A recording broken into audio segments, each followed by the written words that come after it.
It's not in the face! Thank you.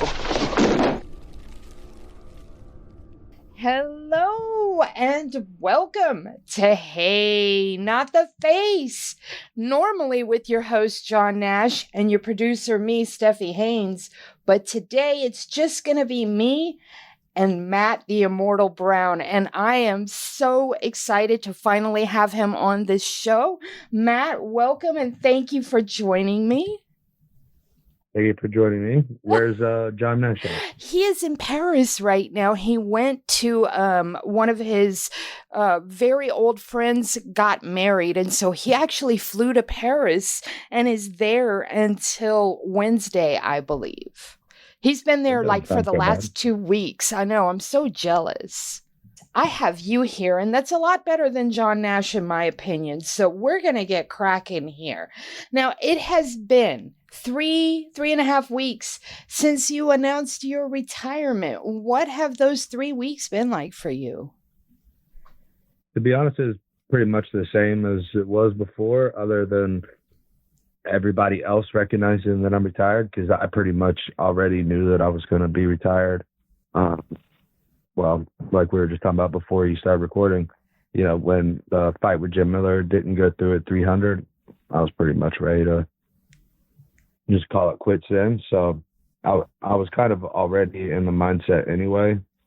But the only thing I could say is that all the people reaching out and giving me congrats and telling me how I inspired them or touched them in some way has really meant a lot to me. And I didn't expect that when I announced my retirement. I didn't really think anything about it, but I guess you forget how many people care or how many people watch or get inspired. So that was really heartwarming for me.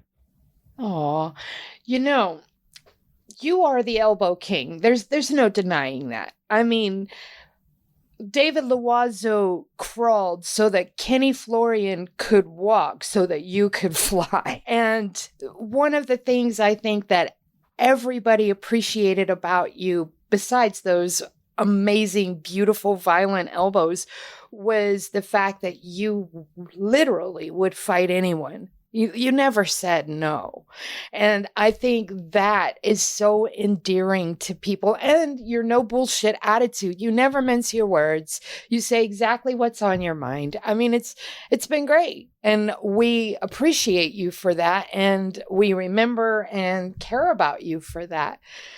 So I got to ask, you said that you were thinking about it for a while, even before UFC 300, but that sort of put you right where you needed to be to make the decision.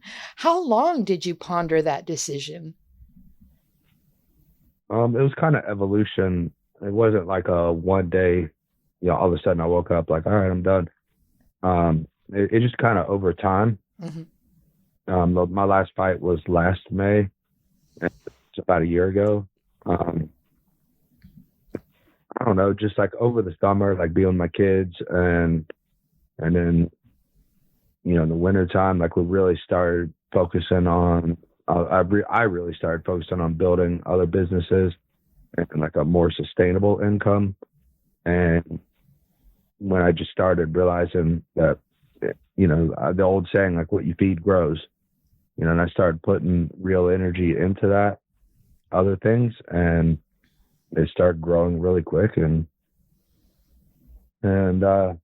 yeah, so at some point I just realized that, you know, if I was going to fight again, it was going to be for money, and it wasn't because of like my passion to get in a cage and throw elbows with another man wasn't really exciting me so much. So I didn't want to just fight for money. A lot of fighters retire, but they end up returning for one reason or another, be it money or the fact that they don't feel that they completed their journey. You prepared, you said you started lining up businesses and everything like that. When you were preparing, were you looking at it like, okay, I've made good money here in the UFC. I should go ahead and probably start, say, 5 fights out and start socking that money away? Or is that something you did all along? How did that work out for you in real time? No, I mean, I started a couple of different businesses like 4 or 5 years ago. Just I never put a timeline on my career, but I always knew that the day was going to come, right? I mean, that's a guarantee. Father Time's undefeated. So, I was always preparing for it, and I always really enjoyed doing business anyway. So it was kind of just natural for me. And this year it just, the time was right. And I was really, like I said, I was really holding off because I wanted to fight on 300. That was, it would have just been a dream come true, which I've already had so many dreams come true. It doesn't really bother me that I didn't, but that would have been awesome to retire on that show. But it wasn't in the cards for me. It's been a long time since anyone's done a current sort of cost analysis on what it costs to be a fighter. So from here, I'm going to sort of point my questions about what it costs to be a fighter, also what it costs to coach fighters and train fighters, because you also do that a little bit too, maybe more than a little bit. And you had mentioned when you announced your retirement that you wanted to sort of dedicate your life to service to other fighters, so to speak. So explain that a little bit and talk about this training series you're putting together, because a lot of people are very interested in that in particular. Well, I wouldn't say that I retired to dedicate service to other fighters, but definitely service to other humans. Sure. Yeah. So sorry, I misunderstood it. No, I gotta be clear about that, because honestly, I'm not crazy interested in training fighters. I love being in the gym. I love being around fighters. I love the lifestyle. But the problem is the vast majority of fighters, I mean, there's a reason why we're fighters, right? There's something wrong, right? There's a screw loose somewhere. And most of them, they don't really do what they're told, They don't really put in the work they're supposed to put in. Now, if you get that good someone that's respectful and, puts in the work and listens and does all the things that you're going to ask them to do, then those are the guys that'll help. So, and it's really not a good business financially. It's sort of a passion project, and for the most part, it's a waste of time, really, other than just helping someone out. So I help my friends that happen to be fighters. I don't help fighters that are just, in it for a business reason. So I always make a clear distinction with the guys in my gym. They, when they're wanting to compete and they ask me if I'll help them, like, well, it's either I'm going to charge you a shit ton, or if you're my friend, I'll just tell you everything that you need to know. Or, if you're helping out, everything is a give and take. And so many of these fighters just want to take. So I'm like, if you're not going to give anything, then I'm not going to give anything either, buddy. Yeah, for sure. When I say service to others, to add on to that, part of what made me lose interest a little bit in helping more fighters is, again, I love being around it. I love training and all that fun stuff. But once my gym started getting bigger and we started having more kids and more regular people, I really became passionate about helping those type of people, because I've seen the difference that it makes in regular people's lives, and particularly in children's lives. And that's really far more fulfilling than, watching one of your athletes get a world championship. So that's really what got me wanting to help others and give back a lot more, because the knowledge that I have is extremely powerful in the world. But most of the fighters want to use it, just to make money or be famous or, pump their own egos, things like that, which doesn't really interest me.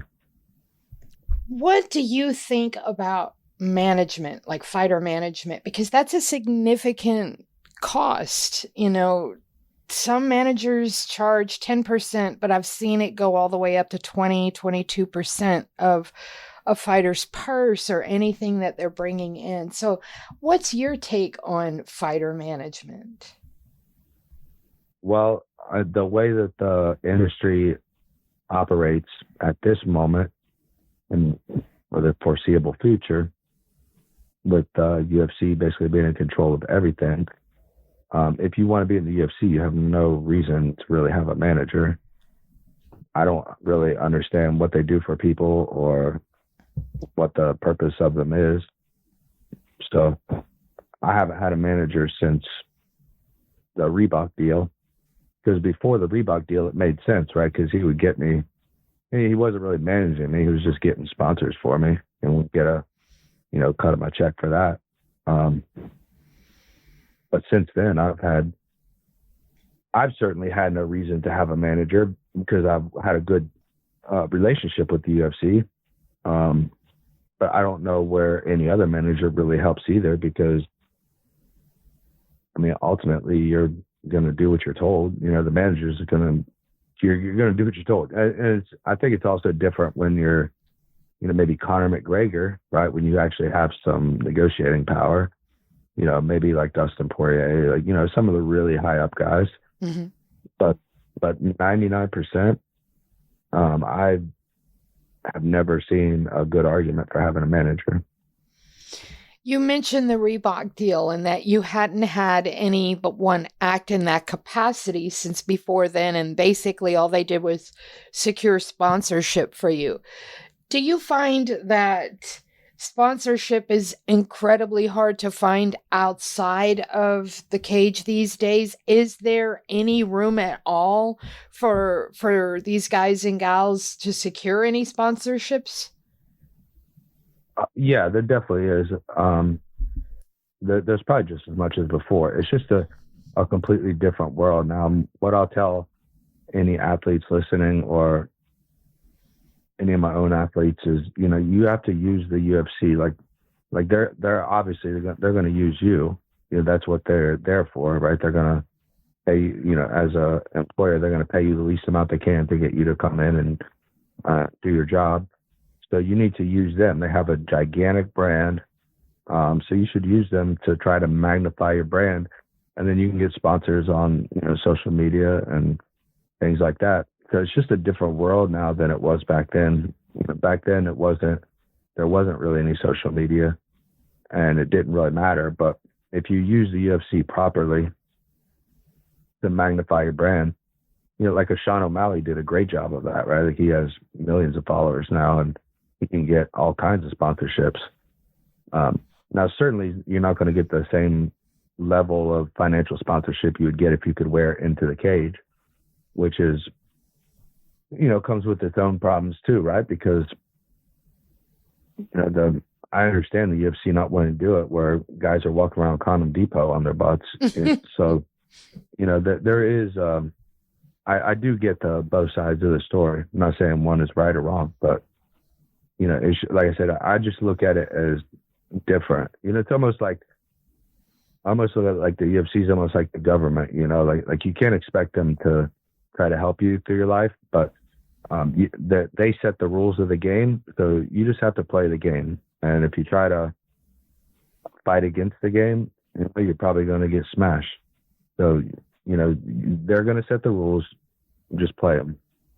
Do you find that different locations impact fighter costs? It can, because they'll only pay for one flight. Well, they'll pay for your flight and then one other flight. So, if you want to bring other people with you, it's going to cost you. Okay. I think that's the only thing I could think of on that note. Who do you think has done the best job just navigating their career, and not saying Conor McGregor? That was That's easy the answer, golden right? goose right there. So I'm gonna take him out of the equation just for a moment. If there's anyone else that's done a good job. Yeah, there's definitely a lot of guys that have done a good job. It kind of, I guess it kind of depends on a couple of different things, right? Like John Jones has navigated his career very well, but he can also, it's pretty easy for him because he can beat everybody. Yeah. It's like an easy navigation, right? Yeah. Sean O'Malley has absolutely done an amazing job. Because I don't think, he's going to be a long-time champion or anything, but he's easily one of the most famous fighters in the UFC. He would be the other person that would come to mind. Turning down fights. That's something that, everybody knows will get you on the naughty list. But sometimes there comes moments where you sort of have to. Is there a diplomatic way to do that without incurring a super negative response?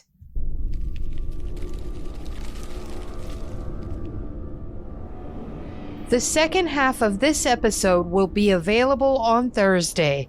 Thank you for listening, and don't forget to subscribe.